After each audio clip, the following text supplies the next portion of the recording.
helyett más kulturális rendezvénynek is. Többször volt kötet bemutató a múzeumban, olyan kötet, ami nem kötődik a múzeum alaptevékenységhez, de kötődik a kulturális intézmény. A mostani is ilyen rendezvény. Mondhatom, hogy kezdőkről, ha nem bántom, első kötetes, ugye? Nem, 9. Nem készültem, de itt a legelső. Jó, akkor mégiscsak valamilyen szépen első. Tehát Szabolcs kötetben mutat el Gyűjtők össze, aki fogja bemutatni 9. verses kötetét, és fog egy kis interjút is adni. Történészről nem írom a történész, úgyhogy nem tisztán, hogy értékelő a kötetet, ezt majd önök olvassák, megteszik. Általán most az volt Horváth Viktóriának, ennek a rendezvénynek a levezetője lesz.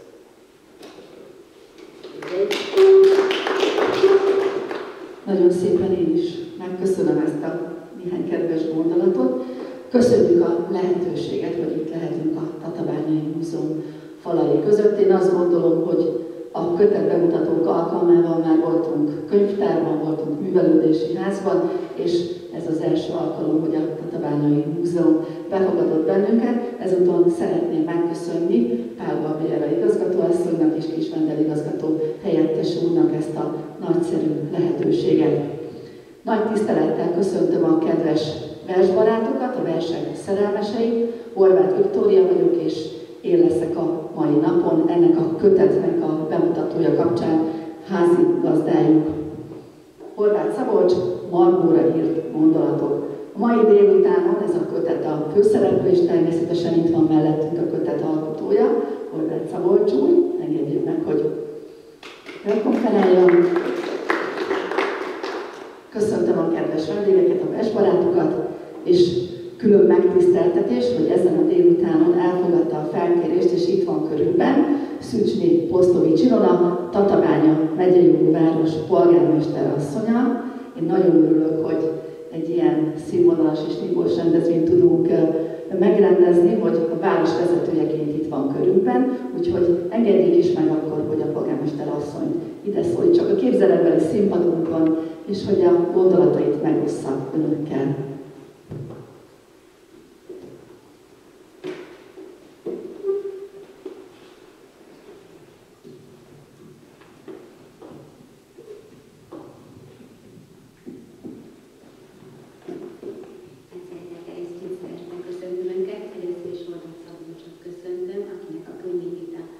Kezébe tartom, illetve mindenkit, aki szereti a verseket. El kell, hogy mondjam, hogy én is szeretem a verseket, de az iskolában én mindig a magyart megtanultam. Megtanultam a rímeket, megtanultam a különböző műfajokat, és én hozzám inkább a reáltárgyak, a matematika áll közel.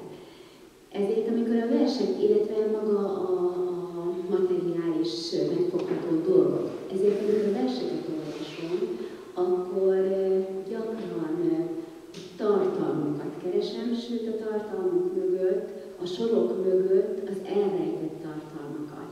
De az lehet, hogy ez azért is van, mert én egyébként korábbi szakmámban adószakértő voltam, és olvastam a jogszabályokat, és kerestem a kiskapukat, és ugye ott mindig a sorok között kellett megtalálni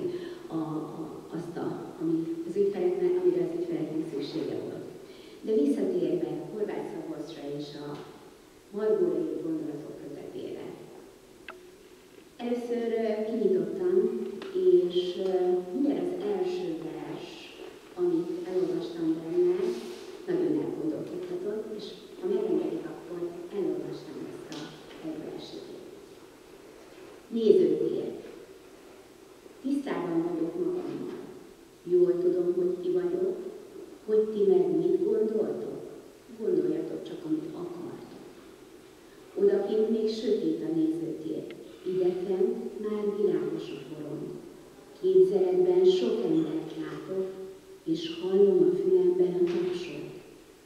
Szétnyílik a bársonyfüggőn, odalent csillognak a szemek, testemben lüktet a szívem, vajon most mi történik velem? Beleszélek.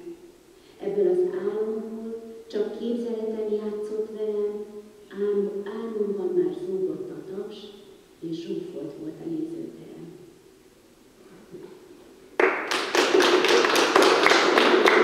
De ezzel azt szerettem volna érzékeltetni, hogy a sorok között nagyon mély tartalmat éreztem, amikor elolvastam. És kicsit saját életemben is levetítettem, hogy tisztában vagyunk magunkkal. Mi tudjuk, mit élünk, és ez egy nagyon fontos dolog az életben.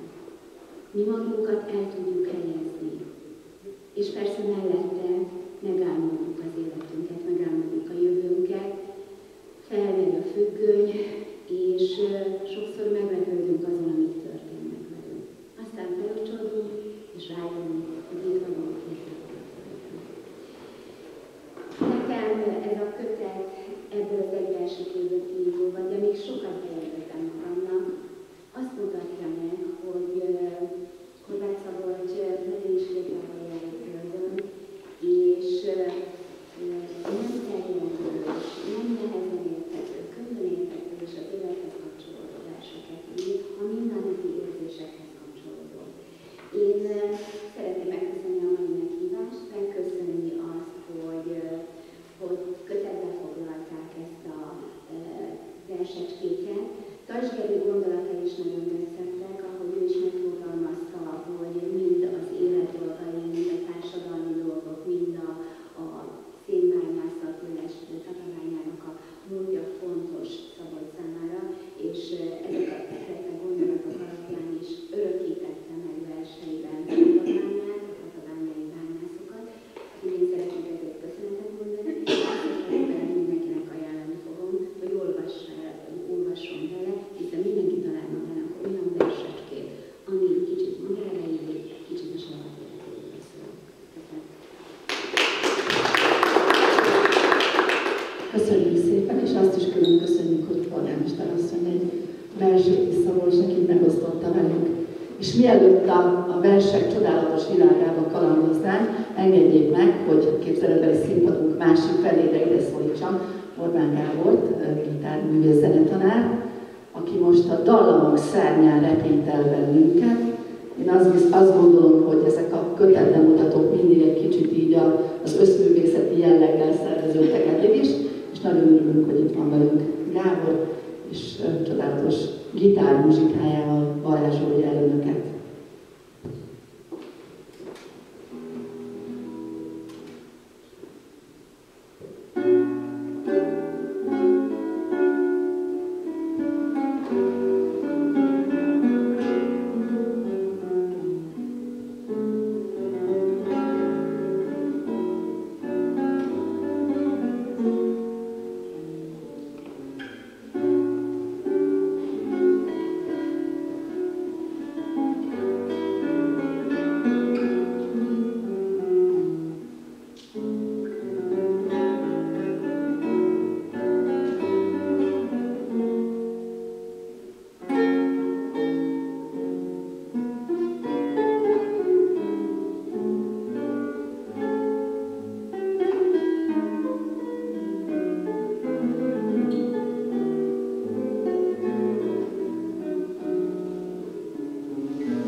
Emlékszem az első találkozásunkra, amikor Szabolcs még a Felsőgallai Művelődési Házban lépett fel, és Juliannával, mentorával egy irodalmi műsorral örvendeztették meg a közönséget.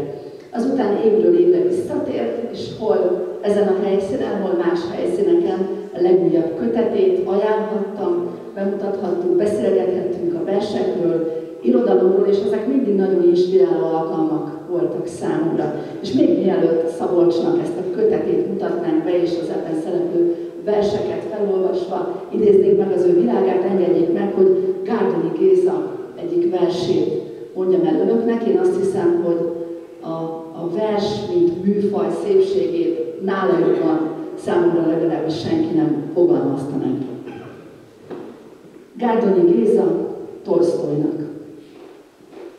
Azt mondod-e, hogy versnél szebb a próza?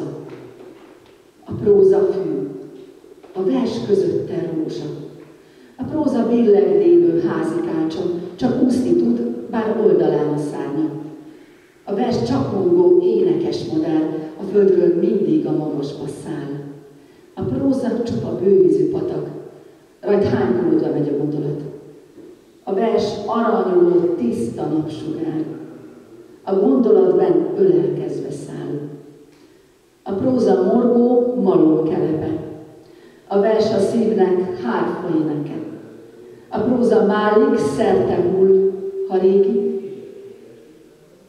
a vers örök, mint minden, ami égi.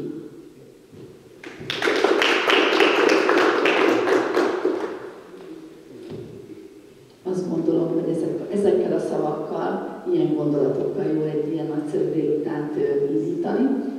És ahogy említettem, 2015 volt az a pillanat, amikor így megismerkedtünk, most pedig 2024-et írunk, és azt gondolom, hogy ez az elmúlt néhány év egy kicsit ilyen átmeneti időszak volt, hiszen elmondhatjuk, hogy Szabolcs nagyon termékeny volt kb. 2015 és 2020-ig, és nyilván akkor az az időszak, amit mindannyian így együtt éltünk meg, a pandémia időszaka, az alkotó embereket is új kihívások elé állították. Így volt ez, azt gondolom, hogy a versek világával is, hiszen 2019-ben volt az utolsó olyan kötetbemutató, ahol én is jelen lehettem, a Népházúti Fiókkönyvtárban, és 2020-ban pedig Alsó-Gallán tudtuk kötetet bemutatni, most pedig 24 van.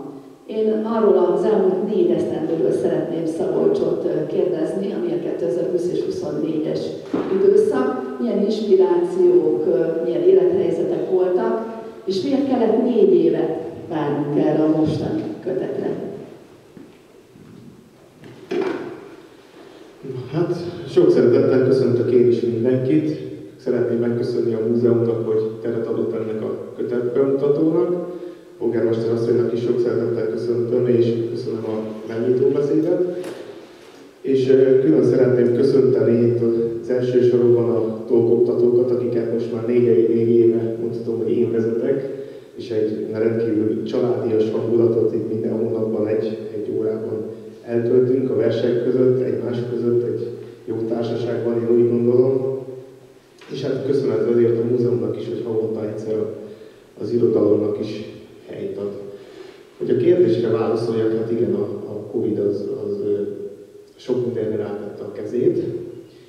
Egy picit akkor rám is, mert ez a kötet, amikor megfogant, ugye Juliannával, aki már sajnos nem lehet közöttünk, azt gondolom, hogy föntről most is nézi ezt az előadást.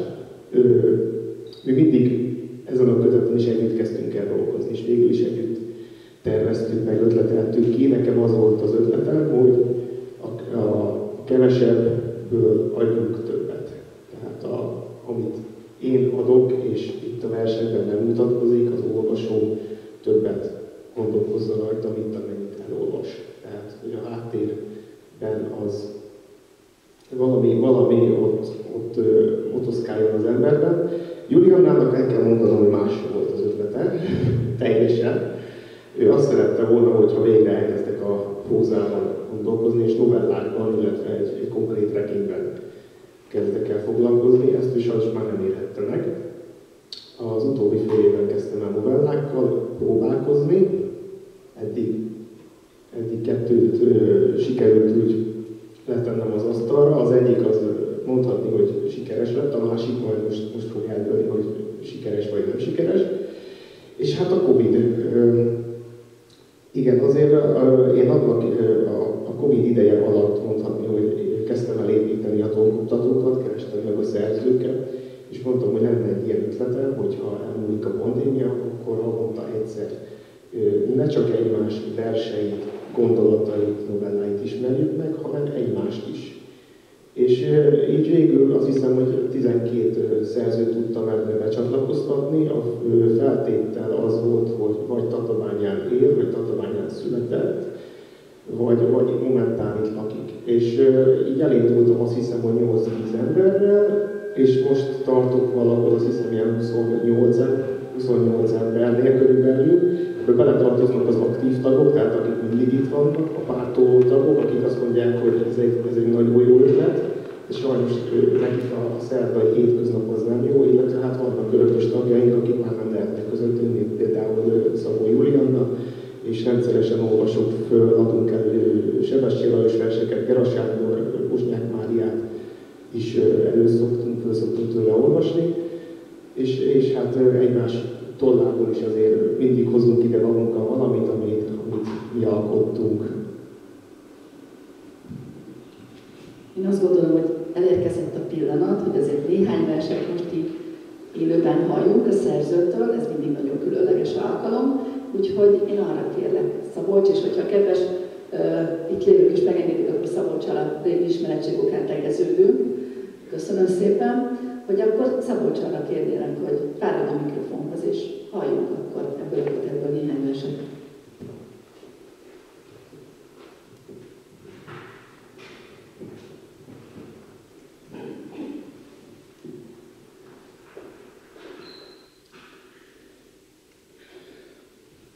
Az első néhány vers a bányászattal kapcsolatos lesz, és hát általában a tolkoktatókat úgy szoktam kezdeni, hogy mostanában Sebestyén Lajostól mindig elhangzik egy vers. Most egy olyan vers fog következni, amit én írtam hozzá. Elfojtott lázadás.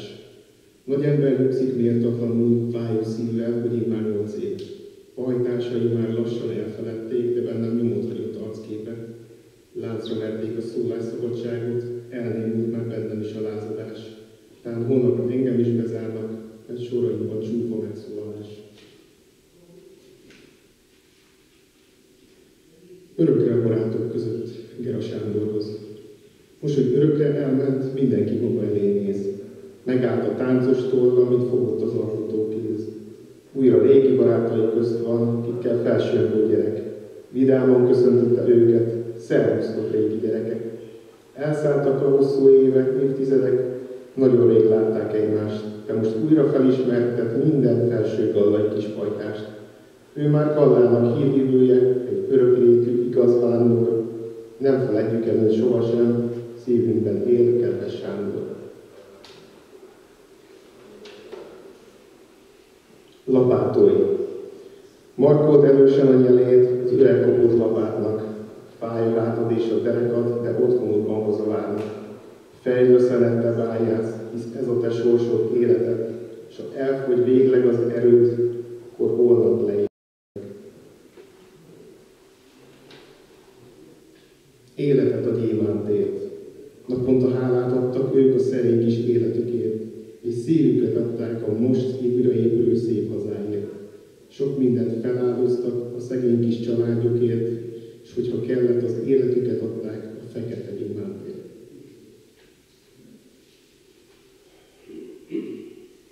Városomra lenézve. Nagyvárosom tetején állunk, úszik a város a lámpafénytől, eme sötét estén fényáron zsebünk átunk az ürességtől. Már épülnek a mély fekete utak, peremekre égig érő paloták, az öregek szegényes házaikban az életet ilyennek álmodták.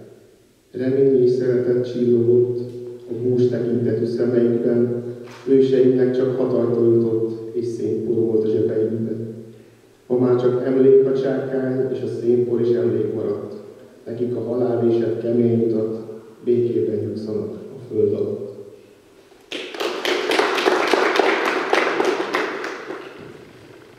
Köszönjük szépen! És mivel Tatabánya szeretett város, óváros, ugye ezeken a verseken keresztül visszaköszön, és ahogy említettem, volt alkalmunk nagyon sokszor Felsőballán is közös programokat, eseményeket szervezni. Én azt gondolom, hogy a tatabányaiság, ez az identitástudat, ez nagyon mélyen benned van. Mit jelent számodra a város? Nyilván egy költőnek a versein keresztül, de hogyha most egy kicsit ugye a prózeszközein keresztül így elmondanád, milyen érzések kavarodnak benned Tatabánya és a városrészek kapcsán? Hát ez egy nagyon nehéz kérdés. Én azt gondolom, hogy ha már ebben ide szült a Jóisten, akkor szeretnék valamit tenni is ezért a városért. És gondolok itt a tolkoktatókra, vagy a dác szakosztályra. Tehát szeretném, hogyha lenne egy jó közösség, ahová jól tartozni. Nem csak a család és a barátok, hanem más közösségi terekben is szeretném megtalálni a barátokat, a társakat. És hát az élet az mindig ilyen, hogy az ember megtalálja a társait, és együtt tudjon velük dolgozni. Most én úgy gondolom, hogy az elmúlt 4-5-6 évben sikerült megtalálni a társakat, akikkel szeretnek együtt dolgozni, és remélem, hogy minél tovább is tudom ezt tudni. Igen. Én azt gondolom, hogy a pandémiát most sokat emlegettük, de itt közgyűjteményként Venderre nézve megtapasztalhattuk mi is, hogy amikor ugye az intézmények bezártak, és majdnem mindenki az online térben próbálta kapcsolatot tartani a látogatókkal, a művelődő közösségekkel, az egy ilyen nagyon kihívásokkal teli időszak volt, és én azt gondolom, hogy a közművelődésben, a közösségek életében, a közösség szervezésében is az újranyitás az tartogatott kihívásokat, de én azt gondolom, hogy egy új időszak, egy új időszámítás kezdődött, és ezeket a tapasztalatokat, amit ez idő alatt sikerült így magunkból kidolgozni, ezeket tudtuk hasznosítani. Én tudom azt, hogy nagyon aktív vagy a közösségi média felületeken, és próbálod nem csak a téged inspiráló alkotókat, hanem a saját verseidet is itt megosztani. Hogy látod te, hogy az online térbe kilépve mennyire sikerül megszólítani a fiatalokat?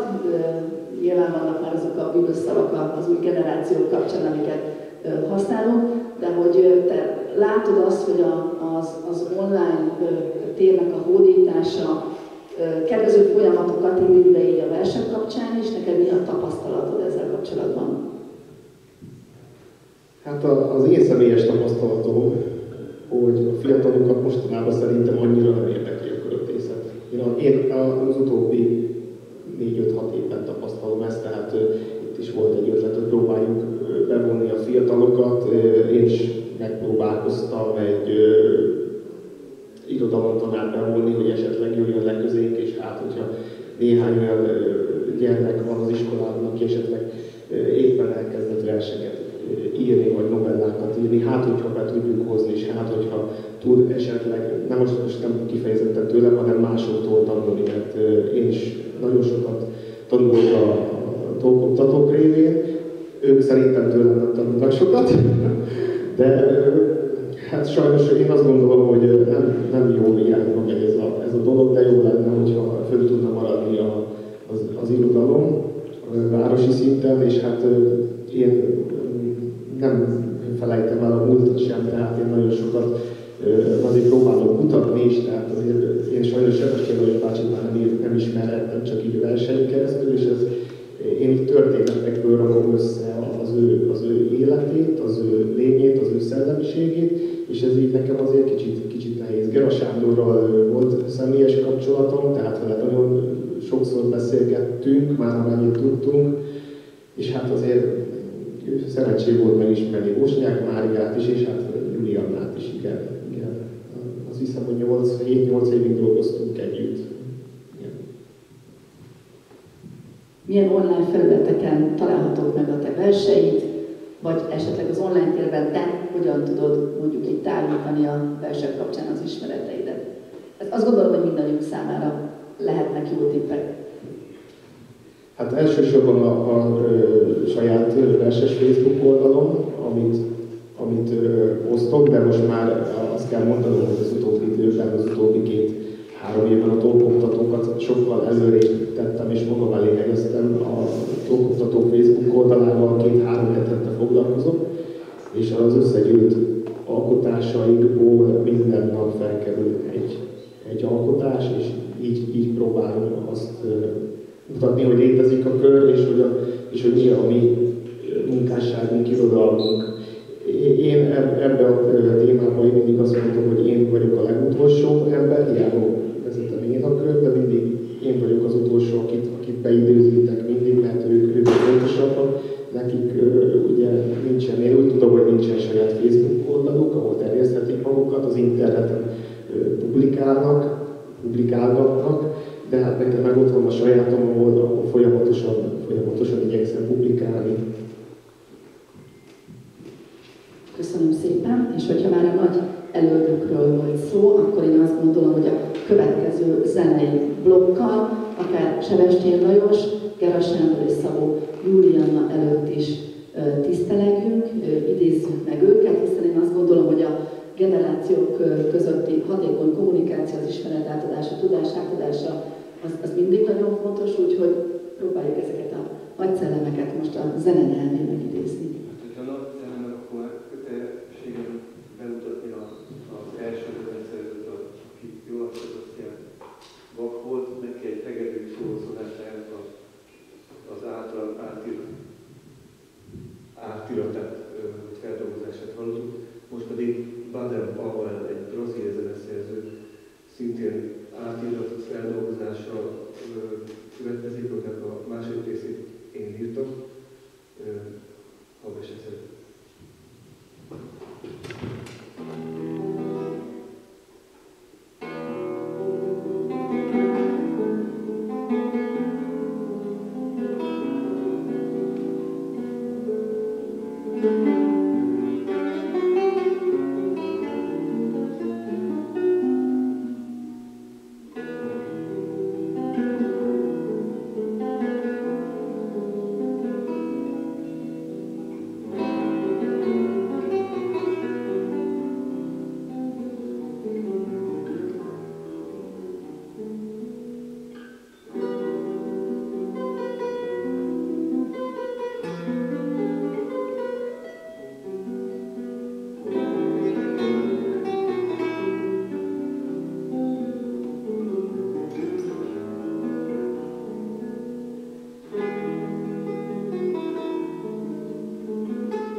Köszönöm szépen, azt gondolom, hogy nagyon méltó zenei főhajtás volt az említett alkotók előtt.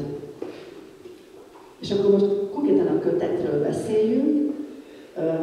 Ugye a magánkiadásban, a Holnap magazin gondozásában jelent meg a Margóra írt gondolatok.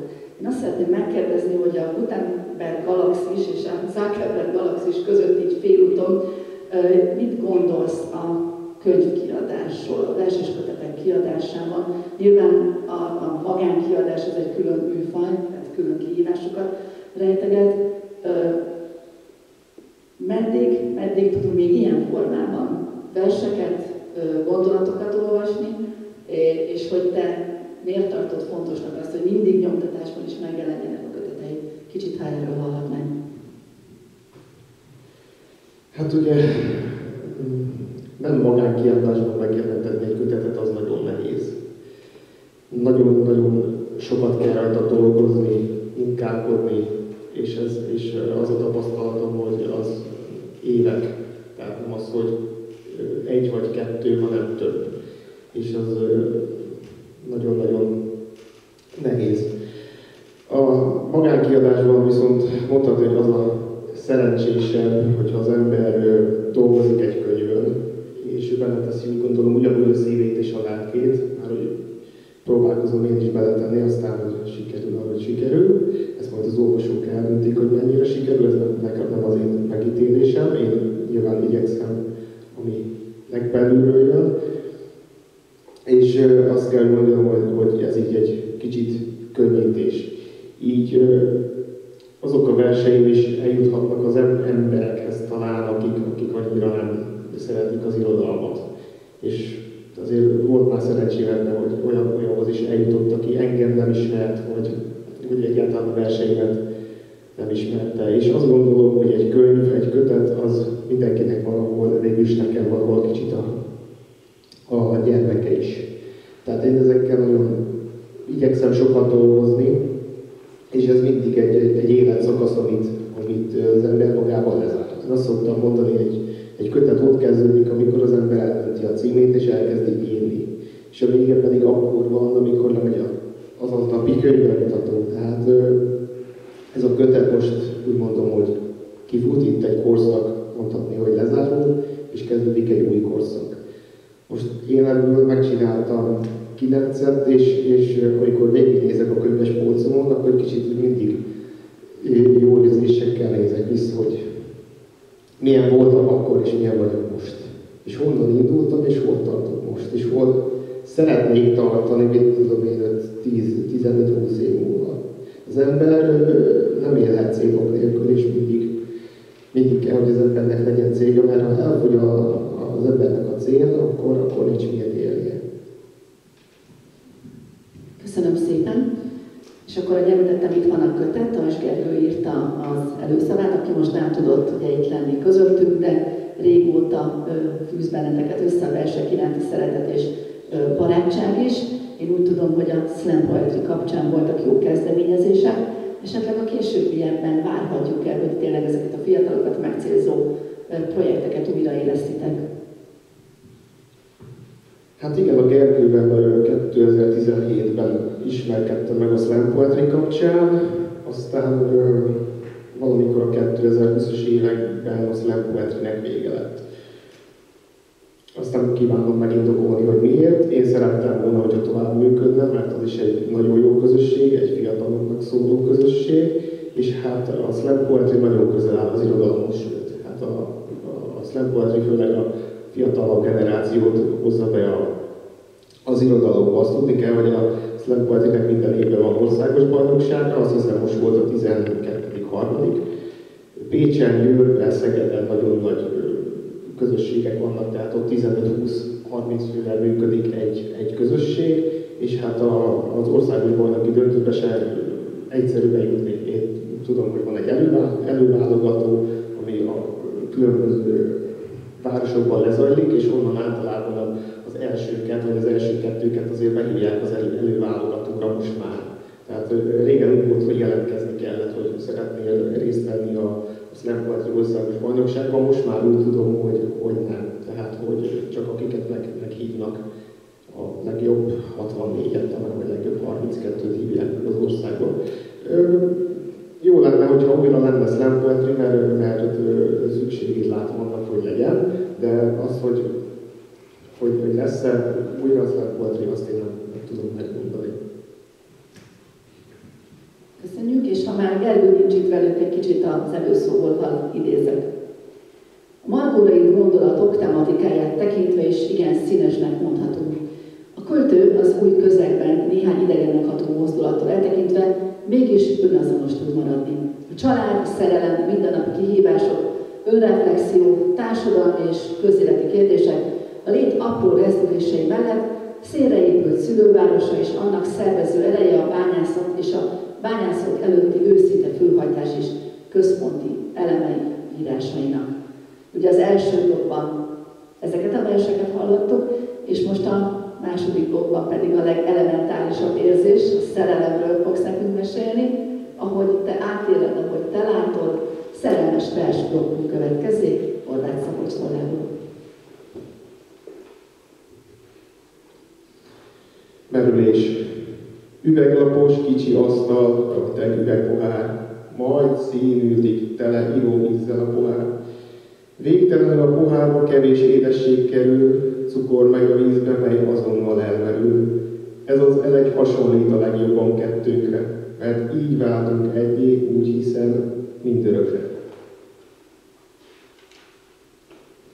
Homály. Álmomban már láttalak, és hajad hullámait. Igyekszem felidézni arcodnak vonásait. Kezed arcot támasztja, ez egy tova tűnő kép. Eme arcot elfeled, nem tudod semmiképp. Belobbanás. Egy szál apró gyufas annak skatujája, akárcsak szívemben a szerelem bezárva. Szemezek az apró kicsike gyufával, akárcsak a szívem a szerelem lángjával. Meggyújtom a gyufát, csodálom a lángot, és várom a szívemben a szerelem fellángol. Szemeidben. Mint szép álomképet látom arcomat szemeid tükrében. Mint egy szikra, mi belobban, és felcsap a lány a szívemben. Szemeidben ott látom a jövő, elfeledem minden bánatom. Boldog vagyok, ha rám nézel, mert te vagy az én hónapom.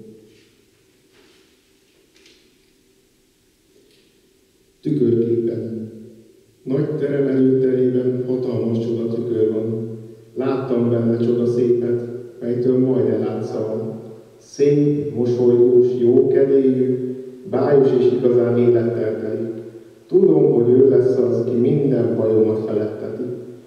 Az idegenek engem, mint látványt alig tudnak követni, hogy tükörképemet hogyan próbálom magamhoz ölelni. Köszönjük, hogy ezeket a személyes verseket is megosztottad. Azt hiszem, hogy téged ismerve lehet, hogy ez a blokk a legnehezebb, amit így elég kell tárnod. Hát kérdezzem meg, hogy kicsit mesélj nekünk az alkotói folyamataidról,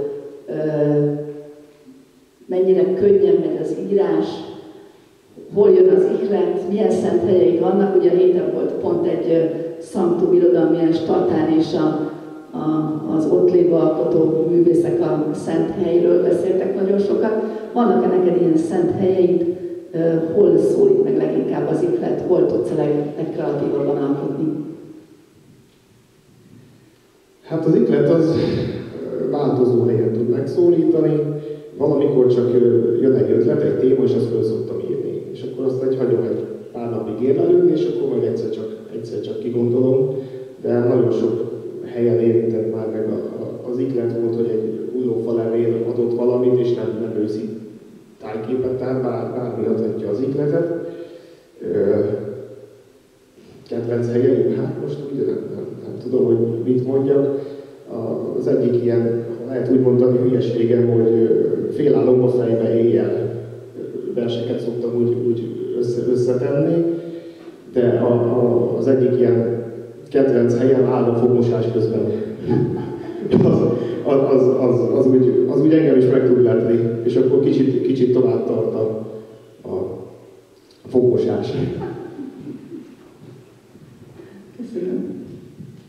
Akkor most arra szeretnék, hogy kicsit mesélj nekünk, hogy milyen szerkesztési elvek vezettek itt az új kötet megalkotásához. Ugye ez nem tematikus kötet, hanem minden, ami az elmúlt 4 évben téged foglalkoztatott, amilyen hatások értek, és amely alkotások megszülettek. A korábbi kötetek ugye jóval szűkebb keresztmetszetet adtak, egy kicsit ez most nagyobb szeretet nyújt át belőled a te saját belső világodból. Mesélj akkor a kötet szerkesztéséről, milyen elvek érvényesültek.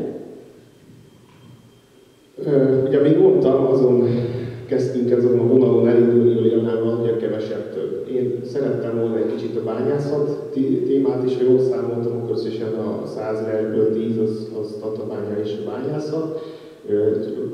Egy kis szerelmi gondolat is van benne, mint az elődjeiben általában, és hát az élet nagy dolgairól is vannak benne versek, egy-két humoros is csempésződött bele így a humorpercek után, néhány tájleíró vers, és hát és az elgondolkodtatást próbáltuk a háttérbe tenni, hogy az ember és az olvasó egy kicsit elgondolkodjon egy-egy soron, egy-egy gondolaton, egy-egy szón, és az impulzust adjon, és többet adjon.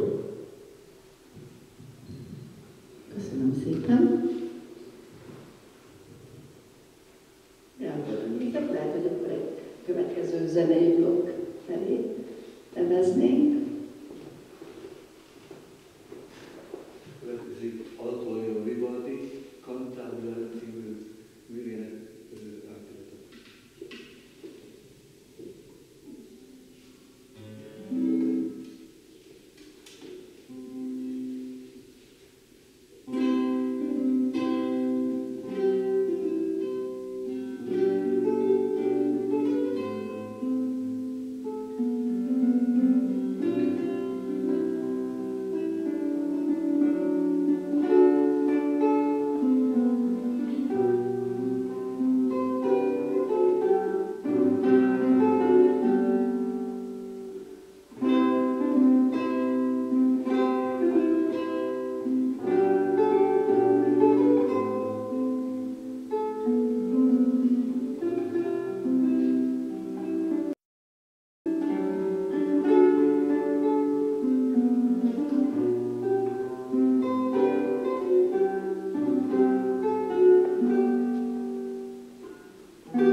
És hogyha az előbb a muzsákról volt szó, akkor nyilván ugye a fizikai szinten is vannak segítők. Bakos József írta ugye az utolsót, és azt szeretném megkérdezni, hogy kicsit mesélj arról, hogy a Holnap magazinnal hogyan kerültél kapcsolatba. Ez is egy ilyen hosszú együttműködés, ami a te munkásságodat fényezi. Hát a Holnap magazinnal valamikor 2012-ben, 13-ban ismerkedtem meg. Az egyik régi szombathely szaktársam ajánlotta, hogy van itt egy oldal, ahol várják a verseket, írásokat, és ők próbálkoznak azzal, hogy pályázatokra beküldöm a verseimet, és hát beküldtem az első fiataloknak szóló pályázatra a verseimet, és aztán kiderült később, hogy nyertem. Tehát így beküldtem, és így fél évig kaptam a leveleket, hogy nyertem, automatikusan kaptam a leveleket a kukából, és akkor utána az utolsó felszólítás, hogy nyert. Jó, hát és akkor onnantól kezdve már aktívabban tagja voltam az oldalnak, és hát Bakos úrral aztán valamikor személyesen is megismerkedtem, meg 2017-ben valahogy az egyik antológia bemutatót bemutatták tavasszal, vagy tavaszi Holnap magazin antológia bemutatón, és arra elmentem, és ott találkoztunk először személyesen. Előtte már levelet váltottunk, hogy szeretne engem személyesen is megismerni. Megtiszteltetésnek vettem, elmentem Budapestre, megismerkedtünk, és én már akkor gondoltam, hogy lehet, hogy egyszer ők fogják kiadni az egyik kötetemet, aztán lehet, hogy többet is, ez majd a jövő zenéje lesz. És akkor levelezések, és hát volt, hogy megkértem, hogy ajánlót is írjon már, azt hiszem, hogy a humorperceknek talán. Igen, ott is volt a humorpercek könyvemutatóján, ott volt, azt hiszem, hogy az előszót is ő írta, most ha jól emlékszem, és hát most az utolsóra kértem fel őt, ha már nem jelenhetett meg a kötet. És nyilván nincs kötet borító nélkül. Nincs itt most sajnos velünk kis Katalin, de azt gondolom, hogy aki Szabolcs verseit ismeri, Katit is jól ismeri, hiszen régi barátság fűz hozzá, és a korábbi köteteknek a borítója is Kati grafikai munkásságát dicséri. Most egy kicsit így puritánus stílusra váltottatok. Ugye korábban mindig egy határozott koncepció volt, Katalin általában is jött, és mindig ezekről a koncepciókról hosszasan mesélt. Miért volt most ennyire visszafogott, vagy miért választottatok ennyire visszafogott világot a borítónak? Hát a címből adódóan nagyon más borítót én erre nem tudtam kitalálni, és hát ez is az én, mondhatni, hogy elmeszüleményem ez a borító is, és hát Katival elég hamar megtaláljuk a közös hangot, most már azt hiszem, hogy 15-6 éve vagyunk jó barátságban, és emlékszem arra a mondatra, amikor mondta, hogy Szabika, egyszer köteted jelenik, meg én csinálom a borítót. Jó. és teltek voltak az évek, meg kellett az első, és akkor mondtam neki, hogy hát de jó, hogy egyszer lehetne 8 kötetem. Azt mondta, az első 8-at bevállalja. Jó, és akkor itt vagyunk a 9. bemutatónál, hát ő már félbe kérdeztem meg, hát hogy tudom, hogy az első 8-at vállaltad, de mi a helyzet a 9-ekkel, és mondta, hogy megcsinálod, csak mondtad, hogy mit akarsz. És akkor hát, igen, hát Margóra gondolatok mit lehet tenni hozzá, egy kis jegyzetfüzet-szerű Margóra feljegyzett szerelmi gondolat, bányászat, tatabánya, és az élet nehéz kérdéseire is talán a válaszokat a sorokban vagy önmagunkban kell keresni. A legutolsó kötet bemutatóján nem tudtam ott lenni, de azt gondolom, hogy ez is egy nagyon tatabányához 1000 számra kötődő. Kicsit erről a borítóról mesélj nekem. Jó, mert akkor nem voltam jelen, hozd meg ezeket a gondolatokat. Hát a 8. kötetem borítója, erről a kötet borítóról azt kell tudni, hogy ezt hát jóval a megjelenés előtt elterveztem, hogy a 8. kötetem, ha egyszer megvalósul, akkor ilyen lesz. Tehát, hogy a nagy ajtó. Az embernek mindig mondtam, hogy vannak céljai, és nekem ez a 8. ez valahol nagy célom volt, és ezt a kaput akartuk ábrázolni, hogy itt most én valamit úgy érzem, hogy átléptem, átmentem, és következik egy újszerű dolog, ami aztán változásokat is hoz, és mit ad Isten. Tehát megvolt a kötet bemutató, és ha jól emlékszem, akkor rá egy hétre már a dolgoktatókat elkezdtem szervezni, elkezdtem őket felkeresni, hogy én szeretnék egy Tatabányán egy ilyen irodalmi kört megcsinálni, hogy havonta egyszer találkozunk és ismerjük meg egymást személyesebben is. Ne csak egymás írásait az interneten vagy a Facebookon olvasva, hanem tényleg találkozunk és ismerjük meg egymást, hogy tulajdonképpen itt élünk ebben a városban, és csak így hallunk egymásról, meg olvasunk egymásról, és gondolunk valamit. Nyilván a magunk kritikáját, ami pozitív vagy akár negatív, hogy ez a verse tetszik, ez nem tetszik, de azért én azt mondom, hogy azt az embert is fontos megismerni, aki fogja a tollat és aki ír. Én mindig ehhez tartottam magam, hogy lehet valakinek jó a verse, meg rossz a verse, tetszik, nem tetszik, de azt a költeményt valaki leírja, és azt is azért nézzük meg, hogy ki és az milyen ember. Igen, ugye számos verset szól erről az alkotói folyamatról, de arról, hogy a saját környezetet hogy fogadja az, hogy te verseket írsz, hiszen itt van a kedves család is, és a családi támogatás nélkül azt gondolom, hogy egy alkotó mit sem érhet, és kritikusok nélkül sem, ugye rájuk is kitérsz. Hogy alakítanak, hogy formálnak téged a kritikák?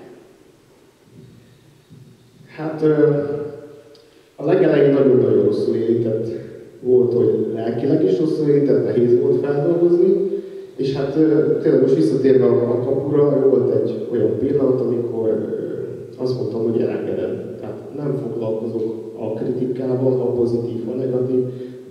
Tetszik neki, tetszik, ha nem. Most már abszolút nem foglalkozom vele, eleinte nagyon fájt, amikor váltottak, az rosszul esett. Erre Julianna is szegény többször felhívta a figyelmet, hogy sokszor fognak téged bántani. Hát mondom, remélem nem, de fognak. És hát ebben nekem mindig nagy támasz volt, hogy ezeken az időszakokon megpróbált átlendíteni, átvészelni, és aztán úgy sikerült is. Tehát a negatív kritikával én már egy ideje főleg nem foglalkozom, azóta, hogy úgy mondjam, tehát ez 2019-ben kezdődött ez a kötet, és 2020-ig tartott, tehát egy évig írtam, és ezután egy újabb változás következett be a munkásságomban, ha mondhatom ezt, ugyanis szabad versekből kezdtem, ezek még rímesek, de most már egy másik területre sodródtam át, és hát említettem a novellát is, tehát elkezdtem novellákat is írni, és hát valószínű majd előbb-utóbb abból is egyszer lesz valami. Én tervezek regényt is írni, aztán mikor, hol, melyik időszakomban, nem tudom. Én mindig azt abban gondolkozok, amit érzek, ami belülről jön, tehát hogy mit szeretnék csinálni. Mert ugye hát megkerestek régen egy páran, hogy én a helyetben ezt csinálnám, vagy azt csinálnám. Mondtam, hogy én azt szeretném csinálni, amit belül érzek, hogy csinálnom kell. Nem más mondja meg, hogy mit csináljak. Igen. És hát Julianna is többször próbált befolyásolni, nagyon sokszor volt, hogy nem értettünk egyet, mondtam neki, hogy nekem ez valahol a szívügyem, hogy hadd legyen ez a dolog az enyém. Tudom, hogy ő más szeretne, hogy minden területen próbálkozzak, mindenki próbáljak, és hát aztán a novelláimat már csak onnan föntről olvassam. Azt gondolom, hogy azért voltak itt kedvező fogadtatású stílusgyakorlatok a messzi tájakon. Én azt gondolom, hogy itt a tájábrázolás irányába mozdultál el, és most megdöbbenve a 126. oldaltól a jóslatok, ami azt gondolom, hogy egy nagyon különleges hangvétel, stílusgyakorlat, és úgy tudom, hogy a harmadik blokkunkból innen is fogsz megosztani velünk gondolatokat. Igen, mindjárt fogok a jóslatok szekcióból is megosztani. Erről azt kell tudni, hogy egyfajta próbálkozás, tehát nagyon sok dokumentumfilmet néztem Nostradamusról, tehát amit ő leírt, ő se tartotta magát jó tudom jósnak, de valahogy amit leírt, az mindig bejött. És hát most eltelt 4 év, amiket én itt leírtam, és volt, hogy nem egy sajnos megvalósult, hanem sajnos, mert nem örömteli. Tehát nem azt mondom, hogy én formálom a jövőt, csak vannak megérzéseim, hogy sajnos nem jó irányba ment akkor a világ, és hát aztán lett is. Tehát szerintem még akkor nem értük a Covid idejét, ugye 2019-ben jól emlékszem. Azt mondom, hogy tehát valami először ennek volt, és hát aki kicsit ismerte Juliannát, azért megérzett dolgokat előre, és mikor voltam még a lakásán, egy ült és nézett föl hosszú szekrény mögött, és nézett föl, és láttam a szemén, hogy valami van, és mondta, hogy nem jó erről közelednek felénk, és mondta, hogy mit ér ez, azt mondja, nem tudja megmondani, csak azt mondja, hogy nem jó. Tehát, hogy a világ, nem csak Magyarország, hanem a világ sem megy jó irányba el. Sajnos.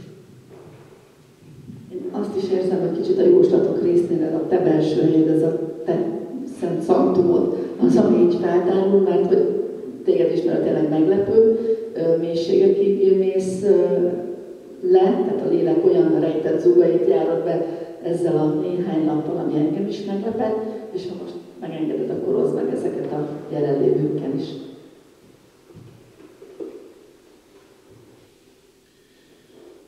Most a jóslatok szekcióból 4 verset szeretnék, vagy hát 4 jóslatot szeretnék elmondani. Az a helyzet, hogy az első 3 már megvalósult, a 4. viszont még nem. Asszonyban lopózik a gyógyíthatatlan, homokként megjárt a hatalmas szitán. A tudorok már rég feltették a kezüket, csak Isten válthatja meg őt a gonosztól. Régen nyugvók testét látja meg a napvilág, szellemük a mennyországé vagy az alvilágé.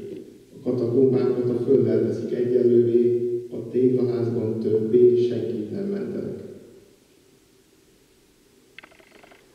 nebudók fellelkesülve várják a csengő szót. A fák lehújlatják lassan megsárgult leveleiket. Visszafelé száll a homok az 56 órából, a csukjások fegyverrel verik le a revolúciót. Békekezek nyúlnak bátran egymás felé, szívek lüktetnek a fáradt tenyerekben, átlapozzák a régmúlt hatalmas lapjait, egy király sietve távozik szégyenében.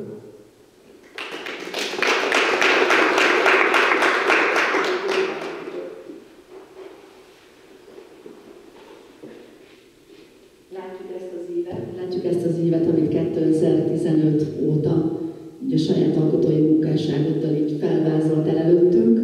Egy kicsit most megidézzük az elmúlt időt. Ugye a 300-akkal kezdődött a te irodalmi utazásod 2015, és még ugyanebben az esztendőben a Visszatapsolva című kötet.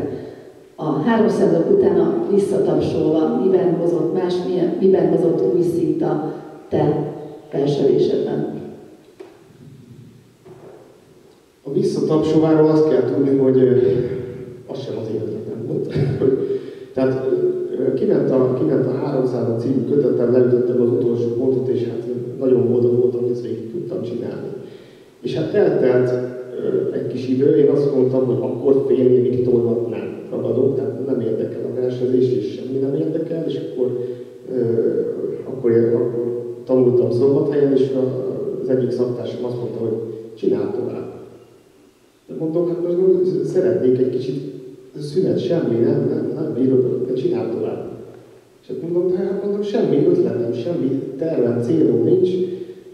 És akkor úgy, hát mit ad Isten, általában a fürdőszobában vagy állva, vagy fekve jönnek a jó témák, és egyszer csak úgy, most szó szerint mondom, zuhanyzás közben, hogy visszatapsol.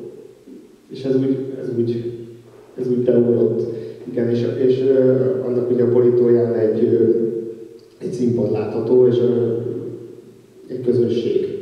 Igen, és a kezek, ahogy tapsolnak. Egy kicsivel talán másabb hangvétel, mint a 300-ak, de nagyon hasonló, tehát nem tudom a kettőt nagyon elválasztani egymástól. Ami igazán új szint hozott aztán szerintem az én munkásságomban a harmadik, az új idők. És az élesben, amire már Julianna mondta, tehát akkor már az ismertük egymást, hogy a társadalmi dolgokkal kezdjünk el foglalkozni, tehát ami minden embert érint, és hát éles fordulatot vett a költészetem az élet élesben. Te, ahogy említettek, 16-ban újra, ugye 2 kötet új idők és élesben, és a lépcsősoron pedig 2017, az is egy ilyen jelentős fordulópont volt. Miben hozott ez újat? Az életedre hogy hatott?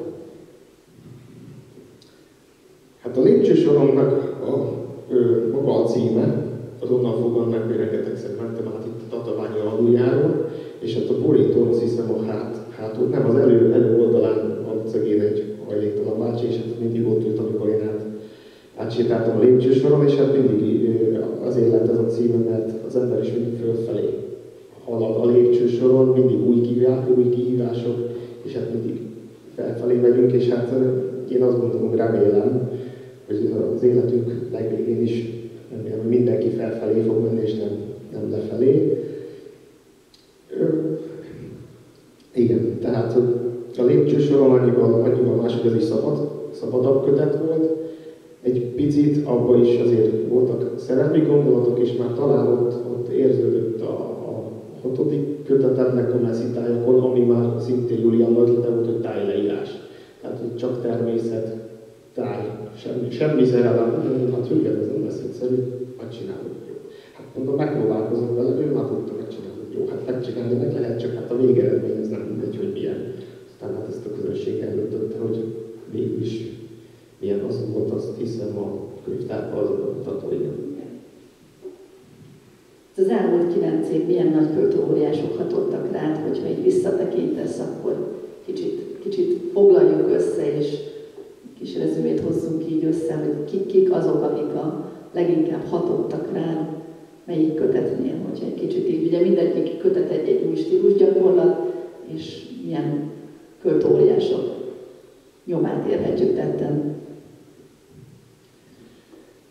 kezdetben nagyon szerettem Petőfi Sándor, most is őt tartom az egyik legjobbnak, aztán Julian szépen elkezdte megismertetni velem ugye Sebestyén Lajos bácsi verseit, és máig Gáborba olvasom a gondolatait, és amit itt hagyott nekünk, ezt az örökséget, mert szerintem ez egy örökség, és ezt ápolni kell. Tehát ezt nem szabad elfelejteni, ugye van az a mondás, hogy az ember akkor hal meg, amikor elfelejtik.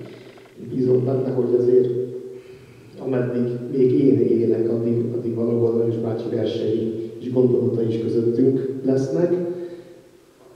És aki mostanában nagyon elgondolkodtat, az a Diendről Monti Miklós és Pilinszkit szoktam, Pilinszkinek a versét szoktam hallgatni mostanában, mert hát ugye már, mint mondtam, már szabad versenyzek, és hát Pilinszki is úgy gondolom egy nagy mestere volt ennek a témának. Egy kicsit így a jövőbe tekintve, megvan a következő kötetnek a tematikája, hozzáfogtál el új versek alkotásához? Hát olyannyira hozzáfogtam az új versek alkotásához, mert a következő kötetem is készen van.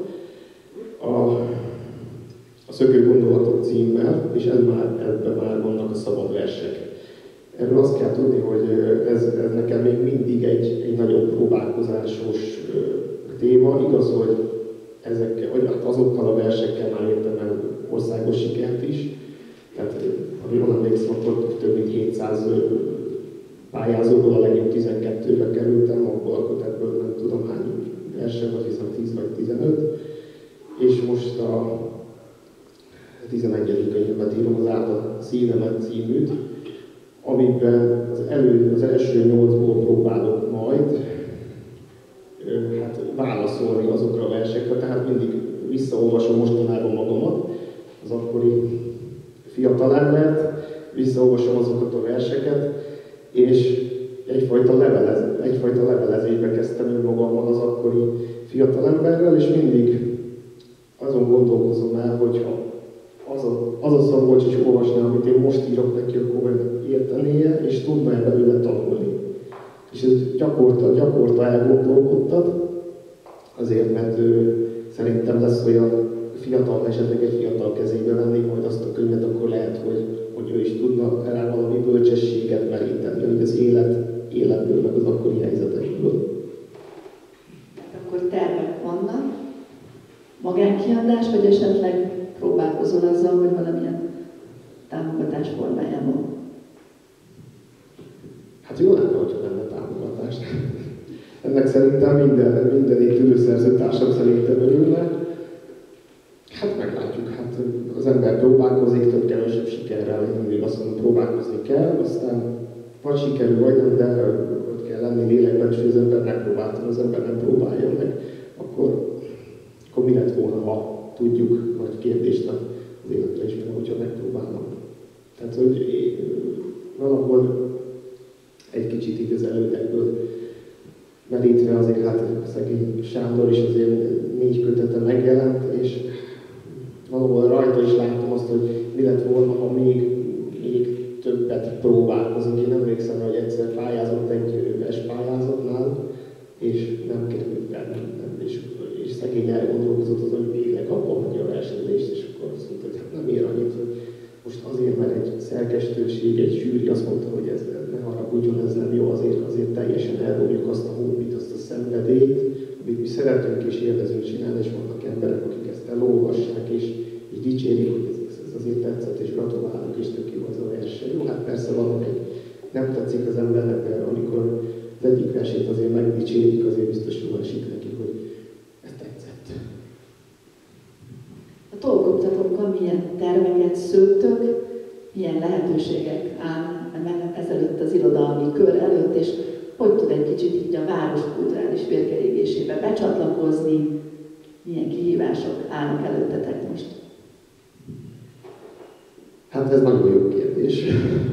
Kerti Erzsikére nézek itt az első sorban. Én szeretném, hogyha kicsit tovább bővülnénk létszámban is.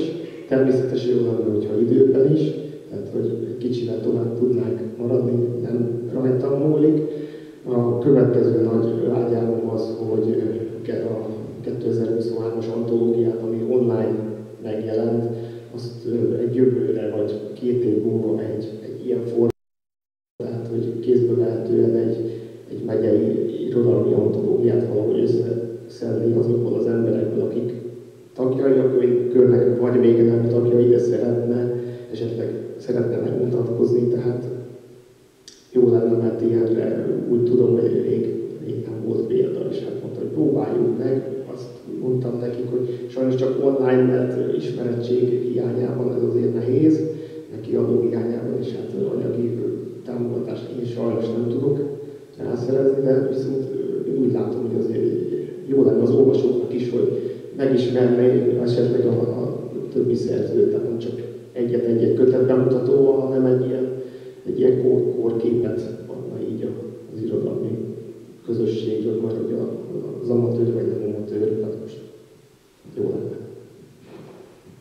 Hát akkor tervek vannak bőven, a következő kötetanyaga akkor kész, és azt gondolom, hogy annyit beszéltünk már a kötetről, itt vannak, hoztál, tudsz dedikálni is, és azt gondolom, hogy itt vannak a versszerető közönség körében is sokan olyanok, akik szeretnének kötettel hazatérni, és ha mi ránézek Gáborra, esetleg valami szép dallammal meg tudna bennünket ajándékozni, akkor a hivatalos részt ilyen formában egy kicsit így lekerekítenénk. Természetesen itt maradnánk egy kis baráti beszélgetésre, finom falatokkal készült és italokkal a kedves család, és ezúttal szeretnénk megköszönni mindenkinek, aki a mai délutánon velünk tartott, hogy egy kicsit így a versek körében együtt lehettünk, egy kedves időtöltés elejéig beszélgethettünk, megismerhettük azokat a gondolatokat, amelyeket a versek megírásakor vezérelte veleteket. Gábornak is köszönjük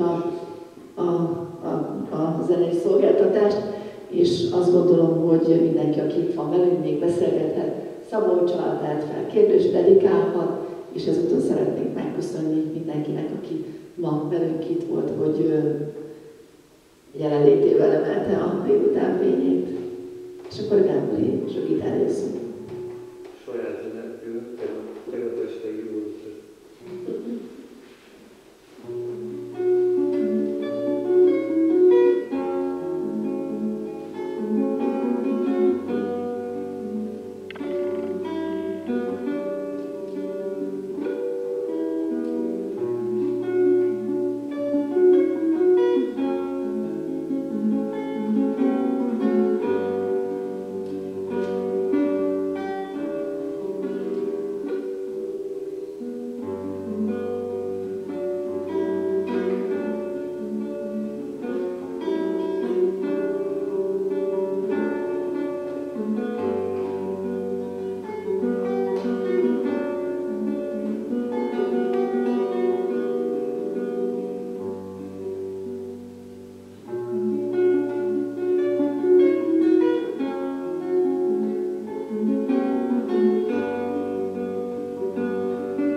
legyen vers, vagy legyen zene, az a lényeg, hogy mindenki megtalálja, vagy legyen tánc, igen, az is, mindenki megtalálja azt a kifejezési formát, amiben a lélek legmélyen meg tud nyilvánulni. Úgyhogy én bízom benne, és arra biztatok mindenkit, hogy sosem késő esetleg akár verset, vagy zenét szerezni, elkezdeni. Mindig van az az idő és az a hely, amikor meg kell születni egy bizonyos alkotásnak, és hogy legyünk nyitottak ezekre a belső világ megnyilvánulásokra. És akkor lehet, hogy még köszönetet szeretnél mondani, Szabolcs, mert azért már annyira ismerlek, hogy most ez következik, átadom akkor a mikrofon. Na, hát köszönöm mindenkinek, hogy eljött. Remélem mindenki jól érezte magát, és hát a szereplőknek szeretnék egy ajándékot átadni. Először is szeretnék polgármester asszonynak megköszönni, hogy eljött és megnyitotta a bemutatót.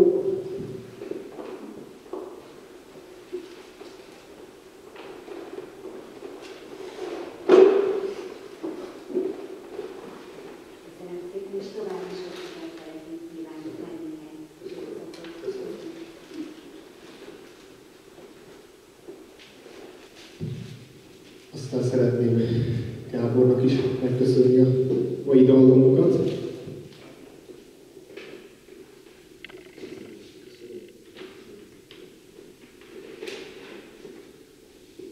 És hát, hogy mondani szokták, már csak pillanatban. Viktóriának köszönöm a mai műsor levezetését.